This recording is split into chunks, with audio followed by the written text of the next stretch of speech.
Hello, how are you? Good to have you here today. Welcome to my channel. My name is Leah. This is a place where we discuss books, and more books. I share with you the insights that I have gained from the books that I have gone through. I do book summaries, I do book reviews, and you know what you do? If you like a book that I share with you, just go to the nearest store, get yourself a copy, get the insights, and then you can share and give the feedback. Here we go.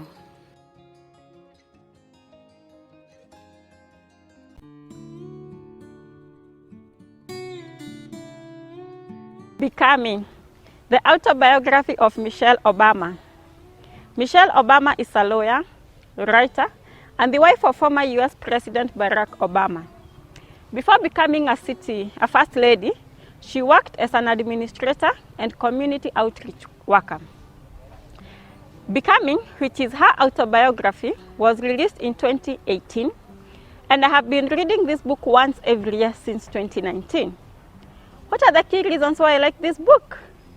Number one, we all know that Michelle Obama is one of the few first ladies in the world who occupied the office of the first lady, but she was still able to get an identity of her own. Actually, analysts say that it was expected that Michelle Obama would vie for office before Obama. And so I like reading this book because Michelle shows you how she lives her life, the reasons why she does the things that she does, and some of the inspirations that drive her ambitions, making her the unique woman that we know today. I also like reading this book because Michelle Obama had a story with infertility.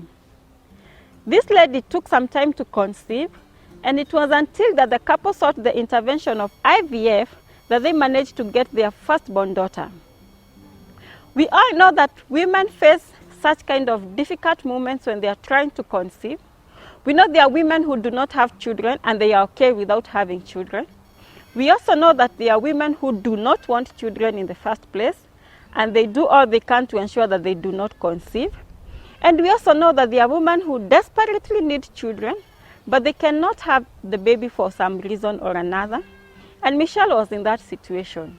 Every time I read this book, it gives me a new insight into how she walked through her journey of infertility, remembering that she was alone, her husband was away. The other reason I like reading this book is because Michelle is a black woman who managed first to study in prestigious university. She managed to work in blue chip organizations, and finally she acquired the highest office in the land together with her husband. All this was done when she's a black woman in the US, which we know is a racist society.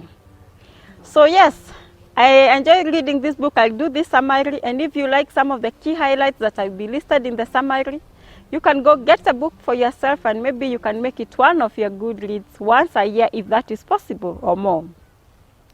So who is Michelle Obama?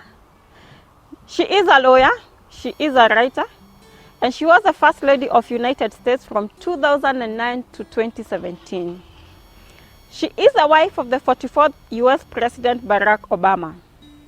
As a First Lady, Michelle focused her attention on social issues such as poverty, healthy living, and education. Early life of Michelle. She was born as Michelle Robinson in 1964 January, which is in Chicago, Illinois. Her father was Fraser Robinson, and he worked as a city pump operator and a Democratic captain. Her mother, Marianne, was a secretary, but she later resigned from her job and chose to stay at home to raise her two children, Michelle and her brother, Craig. The difference between the two of them is just 21 months apart of age, and many times they were mistaken for twins. The Robinson family lived in a small bungalow on Chicago's south side. Michelle and Craig shared quarters.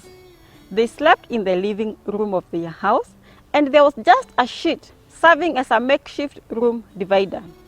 They were a close-knit family, typically sharing meals, reading and playing games together.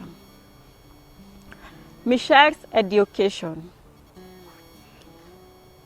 What is interesting to know about Michelle's education is that she was raised with an emphasis on education. Both Michelle and her brother learned to read and write at home before they went to school at the age of 4. It is because of this that they both skipped the 2nd grade, and by the 6th grade, Michelle was taking classes in her school's gifted program, where she learned French and completed accelerated courses in biology. This is a lesson that I picked from the autobiography of Michelle, and it so happened that in 2020, when COVID hit the country, with my 3-year-old child, I started teaching her how to read and write.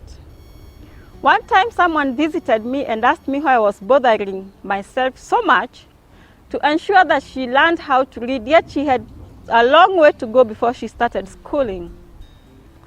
Just a few months ago, when my daughter started going to school, the teacher always gave me the feedback that she's so confident in class, that she knows so much, and that she's picking up so well. 2 key things happened with this.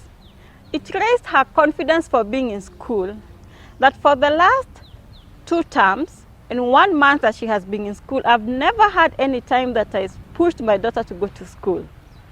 She loved it because I introduced it to her.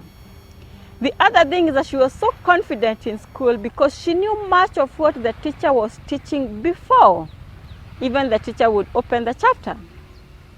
This gave her confidence in school in doing many other things that she does with herself. And I still continue teaching her. I enjoy impacting knowledge. I know I'm the mother, and I will infect her attitude about education. If I show her it is important, she's going to know that it is important and she's going to take it. And this is something that I learned, or I mastered this when I was reading Michelle's book about the importance of a mother introducing her children to education before they go to school. So for high school, Michelle went on to attend the Whitney Magnet High School. And this is the city's first magnet high school for gifted children, where among other activities, she served as a student government treasurer, and she graduated from this school in the year 1981. College and law school. Michelle followed the footsteps of her brother. She attended the prestigious Princeton University, and she graduated in 1985 with a Bachelor of Arts in Sociology. After that, she went on to study law at Harvard Law School, where she took part in demonstrations calling for the enrollment and hiring of more minority students and professors. She graduated in 1988.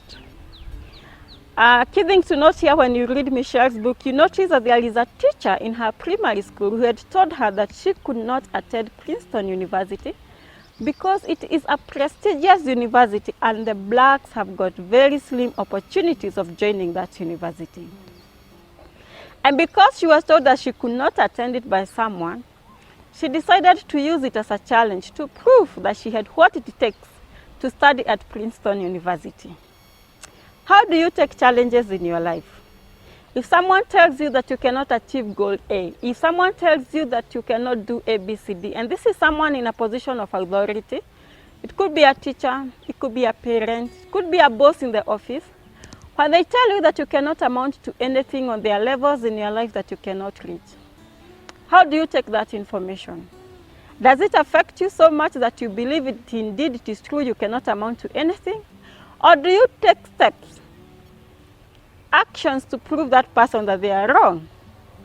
This is what Michelle says, that when the teacher told her that she could not study at Princeton University because she's black, she decided to prove the teacher wrong. Something else you notice that she took part in demonstrations calling for enrollment and hiring of more minority students and professors. So her journey to the White House did not begin when her husband vied for office. Her journey fighting for the rights of blacks and the minority started way when she was still in the university, and she took part in demonstrations when she felt something was not right.